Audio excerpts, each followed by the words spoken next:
Hey everybody, welcome back to the channel. It's me, and today, here's my review of Wonka. And I'm gonna kind of do it like I've been doing lately, which is basically just, we got out of the theater, I came home, thought about it for a little while, talked about it with my kids, and wanted to give it to you guys this way. Don't forget to like and subscribe down below. We're a growing channel, helps us a lot.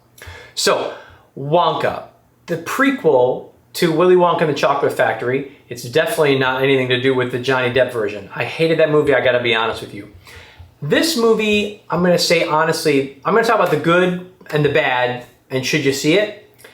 And the good is basically the set design, and the story is actually pretty decent. I found myself kind of interested in it. I thought it was pretty good as far as like the writing was concerned about what the fundamental aspect of the film was. And even though it's kind of like shown to be like an origin story of Willy Wonka himself, there's some of that in there, but it's more of just a few moments, and then there's not really much left of that.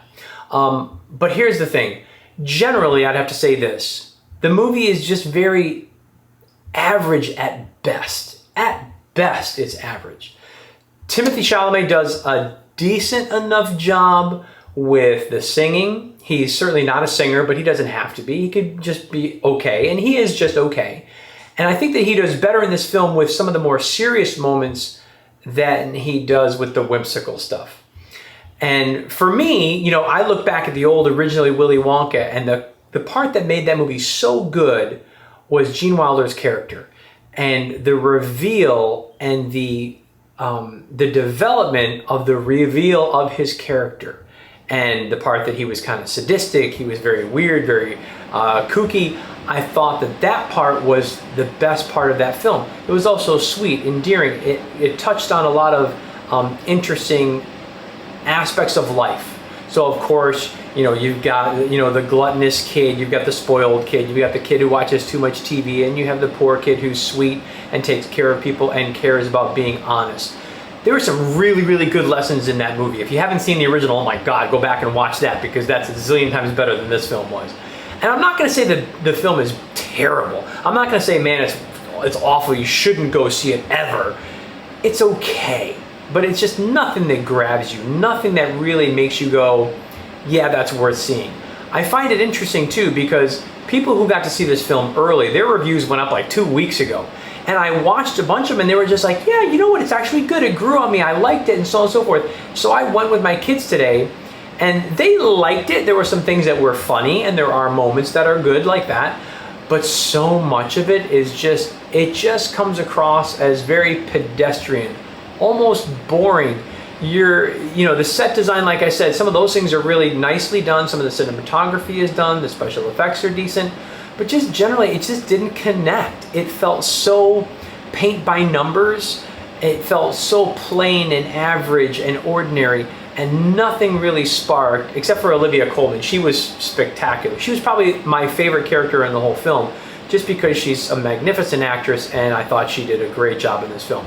And again, there's a lot of people who, they did their best, but it just, the material was so generic. I guess that's the best word for it. So, I'm gonna leave you with this. Would I go see what I do? I recommend that you go see it. No, not really. I think you're better off watching the original Willy Wonka and the Chocolate Factory and being like completely thrilled with that. There's a reason that a movie like this comes out, is because the original was so good. And it's certainly nothing that people were like, hey, you know what would be great if we had an original story about his origins. Nobody cares. This was an unnecessary cash grab. It was an unnecessary film. It's just barely okay. Your kids might like it, but I don't think it's anything special. I'm gonna give it a 50%. That's about it. It was just so average. It left me very unsatisfied with the story. And again, the story was interesting. I just think the execution of it was really kind of poor. But anyway, that's my 2 cents. I hope you guys find this interesting, and I hope this will help you guys decide whether you're gonna go see it or not. If you did see it, and if you find out, if you think I'm wrong, man, comment down below. I wanna hear, because I watched a bunch of people's reviews to find out what they thought about it, and it convinced me to go see it.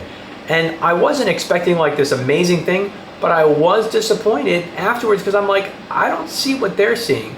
And the Rotten Tomato scores are actually pretty high for the audience. And I'm like, are people that jaded now? Are they that starved for anything that's even pleasant that they would give it that high of a score? Because I just don't see it.